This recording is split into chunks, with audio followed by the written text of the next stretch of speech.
You may indeed wonder why I'm standing here at the back of the late Sultan of Oman's private VC10 jet, holding what appears to be a small submarine periscope. Well, it is indeed a periscope, although it is the aeronautical version, and it serves much the same purpose in order to look outside the aircraft. And above my head here, above these two ceiling panels, are a couple of holes or ports through which the periscope could be pushed in order to have a look outside, even when the VC10 was at cruising altitude. Given that the aircraft would be pressurised, both the ports and the periscopic device had to be specially designed to ensure that it could be passed through the ports without compromising the fuselage. There are in fact 4 such ports in a VC10. In addition to the 2 each side of the rear cabin roof, there was another in the bottom of the aircraft, in the forward equipment bay, and a 4th in the roof of the flight deck. Each of these had a very specific purpose.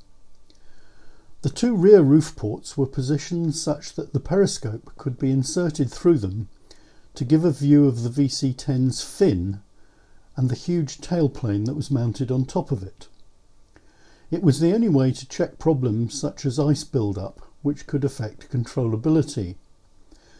The port in the equipment bay, on the other hand, allowed a wide view under the aircraft that could establish whether there were any problems with the extension or retraction of the nose or main undercarriages. So here on the flight deck, we're looking at the 4th port here up in the ceiling that had a very different purpose. Rather than being for a periscope, it was actually for the use of a periscopic sextant, a device used to take celestial observations to assist in the navigation. Unfortunately, though, we don't have a periscopic sextant as an example anymore.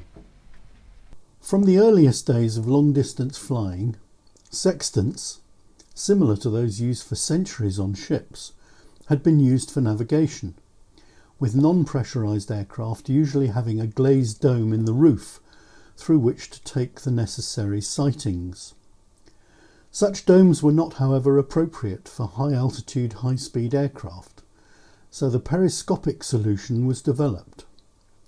The VC10 went into service in the 1960s with such a system, together with a dedicated navigator to operate it. But global radio-based alternatives were already being developed. The Sultan's VC10 was soon fitted with such a system, called Omega, and both the sextant and the navigator became redundant.